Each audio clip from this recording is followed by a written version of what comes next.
तो पिछले एपिसोड में हमने देखा कि जियावियन की नजर डीमन फायर के लोकेशन मैप पर पड़ गई थी जिसे वो हर हाल में हासिल करना चाहता था। लेकिन तभी हम देखते हैं कि फैंगलिंग को भी ये बात समझ आ गई थी, जिसकी वजह से वो लगातार बोली बढ़ाते हुए उस डीमन फायर फ्लेम की लोकेशन का मैप खुद के लिए खरीद लेता है। यहाँ जियावियन सोच रहा था कि बस मुझे एक बार यहाँ से बाहर निकलने दो, मैं इसके साथ किसी न किसी तरीके से डील करके वो मैप हासिल कर ही लूंगा। लेकिन तभी अचानक वो लोग वहां पर देखते हैं कि उस ऑक्शन का एक लास्ट ट्रेजर आ गया था जो कि दिखने में काफी जरा कूल और खतरनाक लग रहा था। अब आगे तो नेक्स्ट एपिसोड बिल्कुल उसी सीन से शुरू होता है जहां जियावियन उस जेड बॉक्स को देखकर कहता है कि इसका चिलिंग ऑरा देखकर ऐसा महसूस हो रहा है कि इसके अंदर जरूर कोई पिल होगी और इसमें कोई साधारण पिल नहीं लग रही। जिस तरह से मुझे इसकी एनर्जी महसूस हो रही है मुझे लगता है कि ये जरूर ग्रेड 7 का पिल होगा। जो सुनकर मास्टर याओचेन को यकीन नहीं आ रहा था, बल्कि वो कहते हैं कि ऐसा मुमकिन नहीं हो सकता क्योंकि एक 7 ग्रेड की पिल को बनाने में काफी ज्यादा मेहनत लगती है। यहाँ तक कि ग्रेड 7 की पिल को डिसॉल्व करने के लिए आपको हेवन और अर्थ की पावर्स को कंबाइन करना होगा। मुझे नहीं लगता कि इस जनरेशन में ऐसा कोई अल्केमिस्ट मौजूद होगा और अगर ऐसा कोई अल्केमिस्ट मौजूद होता तो वो सारी दुनिया को अपने सामने झुका देता। यहाँ मास्टर याओचेन अभी ये सब बता ही रहे थे कि तभी हम देखते हैं कि उस होस्ट ने उस मैजिकल जेड बॉक्स को ओपन कर दिया था जिसके अंदर से एक यिन यांग ड्रैगन पिल निकलकर बाहर आ जाती है। इस यिन यांग ड्रैगन पिल की एनर्जी इतनी ज्यादा हाई थी कि वहां पर मौजूद सारे लोग इस एनर्जी को महसूस करके काफी ज्यादा खुश हो गए थे।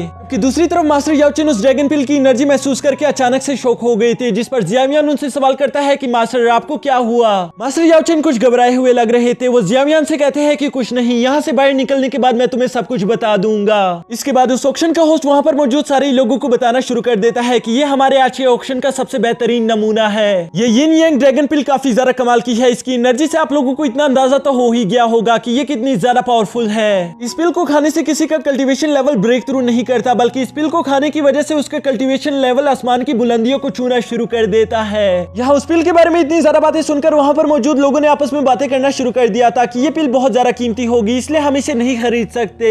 जबकि दूसरी तरफ फानलिंग अपने असिस्टेंट से कहता है कि मेरे फादर को पैगाम पहुंचवा दो, यहाँ पर हम जिस चीज को हासिल करने के लिए आए थे वो हमारी नजरों के सामने है। जो सुनते साथ ही हम देखते हैं कि फान का असिस्टेंट वहां से चला गया था, जिसके बाद वो अपने एक बैट का इस्तेमाल करते हुए फान के फादर को ये पैगाम पहुंचवा देता है। जबकि यहाँ दूसरी तरफ फांगलिंग अब काफी ज्यादा गुस्सा हो चुका था। वो उस ऑक्शन रूम के होस्ट से कहता है कि जल्दी से अब इसकी बोली लगवाना शुरू भी करो, मैं इंतजार कर करके बहुत ज्यादा थक चुका हूँ। जिस पर हम देखते हैं कि वो ऑक्शन रूम का होस्ट कहता है कि हम इसकी ऐसी बोली नहीं लगवाने वाले, बल्कि इस यिन यांग ड्रैगन पिल को बेचने के लिए हमारी दो शर्तें हैं। सबसे पहले कि उस आदमी को बहुत ज्यादा अमीर होना चाहिए और दूसरी बात उसकी कल्टीवेशन लेवल भी बहुत ज्यादा अच्छी होनी चाहिए। यानी कि दोस्तों यहाँ पर इस यिन यांग ड्रैगन पिल को खरीदने के लिए सिर्फ पैसा ही काफी नहीं होगा, उस बंदे की कल्टीवेशन लेवल भी काफी ज्यादा अच्छी होनी चाहिए। जिस पर हम देखते हैं कि हेवनली स्नेक सेट की वो लड़की यानी कि मिस किंग यू कहती है कि ठीक है, हमें आपकी दोनों शर्तें मंजूर है, बस अब जल्द से जल्द इस ऑक्शन को शुरू करवाओ। जो सुनकर वो ऑक्शन रूम का होस्ट कहता है ठीक है, फिर आप लोग इसके कंपटीशन के लिए तैयार हो जाओ, क्योंकि जो आप में से सबसे ज्यादा स्ट्रॉन्ग होगा और पैसे वाला होगा वही इसको हासिल कर पाएगा। जबकि दूसरी तरफ हम देखते हैं कि मास्टर याओचेन जियावियन से कहता है कि ना तो तुम्हारे पास इतने ज्यादा पैसे हैं और ना ही इतनी पावर कि तुम इस पिल को हासिल कर पाओ, तो इसलिए अब यहाँ पर ज्यादा देर तक रुकने का कोई फायदा नहीं, इसलिए बेहतर यही होगा कि हम दोनों यहाँ से चले जाए। जिस पर जियावियन भी रिप्लाई देता है कि हाँ आपने बिल्कुल ठीक कहा, और ये कहते साथ ही जियावियन वहां से उठकर बाहर की तरफ रवाना हो गया था। जबकि फानलिंग वहां से जियावियन को यूं जाता हुआ देखकर अपने मन ही मन में सोचता है कि इसकी औकात भी नहीं कि ये इस ड्रैगन पिल को खरीद सके। अब इसके नेक्स्ट सीन में हम देखते हैं कि जियावियन उस ऑक्शन रूम के मैनेजर के पास आ गया था जिसका नाम मिस्टर हान है। मिस्टर हान जियावियन से कहता है कि आपकी तीनों मेडिकल पिल्स यहाँ पहली बार में ही बिक गई, ये काफी ज्यादा अच्छी बात है। और ये कहते साथ ही वो जियावियन के सामने उसकी सारी कीमत रख देते हैं, जिसमें वो बताते हैं कि इसमें से 10% हमारे ऑक्शन रूम ने रख लिया और बाकी के सारे पैसे आपके हुए। उम्मीद करता हूँ कि आपको हमारे ऑक्शन रूम के साथ बिजनेस करके मजा आया होगा। जिस पर हम देखते हैं कि जियावियन ने अपने पैसे लेकर अपने पास रख लिए थे और इसके बाद वो उनका शुक्रिया अदा करते हुए उनसे कहता है कि आपके साथ बिजनेस करके बहुत मजा आया।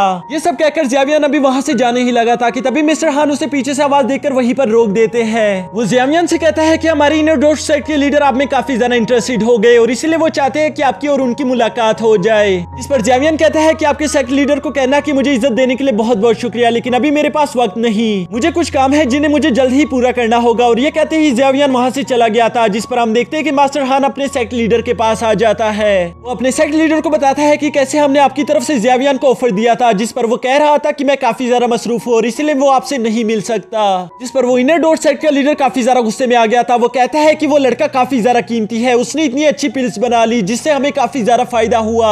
मैं उस लड़के को यूं ही हाथ से जाने नहीं दे सकता, या तो वो हमारी इनर डॉट सेट के लिए काम करेगा या तो वो इस दुनिया में जिंदा ही नहीं बचेगा। और ये कहते साथ ही वो सेक्ट लीडर अपने मैनेजर से कहता है कि उस लड़की के पीछे हमारे आदमियों को लगवा दो, पहले उसका पता तो लगाए कि आखिर वो है कौन। उससे पहले हमने कभी भी इस सिटी में नहीं देखा, इसलिए हमें मालूम तो होना चाहिए कि आखिर वो कहां से आ गया। ये ना हो कि वो हमारी दुश्मन की फैमिली से बिलोंग करता हो। जिस पर मिस्टर हान अपने सेक्ट लीडर से कहते हैं कि जैसा आपका होगा हम बिल्कुल वैसा ही करेंगे। अब इसके नेक्स्ट सीन में हम देखते हैं कि इनोडोर सेक्ट के कुछ सिपाही जियावियन का पीछा कर रहे थे, जिस पर उसके मास्टर जियावियन को सब बता देते हैं। जियावियन को जैसी ये बात मालूम होती है वो अपने मास्टर से कहता है कि मुझे भी अच्छे से मालूम है कि इन लोगों से मैं पीछा कैसे छुड़वाऊंगा।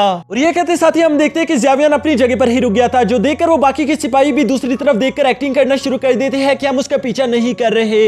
लेकिन यही तो इन सब की सबसे बड़ी गलती थी, क्योंकि अगले ही लम्हे जैसे देखते जियावियन वहां पर मौजूद नहीं था। ये लोग काफी ज्यादा हैरान होते हुए उसे चारों तरफ ढूंढना शुरू कर देते हैं। इन लोगों को समझ नहीं आ रहा था कि आखिर वो एक लम्हे में कैसे गायब हो गया, जबकि असल में जियावियन वहां से कहीं पर भी नहीं गया था, बल्कि उसने सिर्फ अपनी हुडी उतार दी थी और वो इन्हीं की नजरों के सामने था, पर ये लोग उसे पहचान नहीं पा रहे थे। अब इन लोगों के यहाँ से जाने के बाद हम देखते हैं कि जियावियन ने अपनी हुडी दोबारा से पहन ली थी, जिस पर उसके मास्टर उससे कहते हैं कि अभी तुम्हें फान लिंग का पीछा करने के लिए चले जाना चाहिए। यानी कि दोस्तों ये लोग फान लिंग से मिलने के लिए जा रहे हैं ताकि वो उसके पास मौजूद उस डीमन फ्लेम के मैप के टुकड़े को हासिल कर सके। इसी के साथ सीन शिफ्ट होकर मिस किंग यू पर आ गया था, जो कि ऑक्शन रूम के बाहर खड़ी थी, और हमें मालूम हो जाता है कि वो यिन यांग ड्रैगन पिल भी इनको ही मिल चुकी है, क्योंकि मिस किंग यू की पावर फान लिंग और मास्टर शाओ दोनों से ही कई गुना ज्यादा थी। यहाँ यिन यांग ड्रैगन पिल की वजह से इन लोगों को काफी ज्यादा डर भी लग रहा था, क्योंकि इन लोगों को ये बात अच्छे से मालूम थी कि हो सकता है कि हम पर रास्ते में हमला हो जाए। इसलिए मिस किंग यू अपने हेवनली स्नेक सेक्रेटरी बाकियों के लोगों से कहती है कि चाहे कुछ भी हो जाए हमें रास्ते में रुकना नहीं होगा।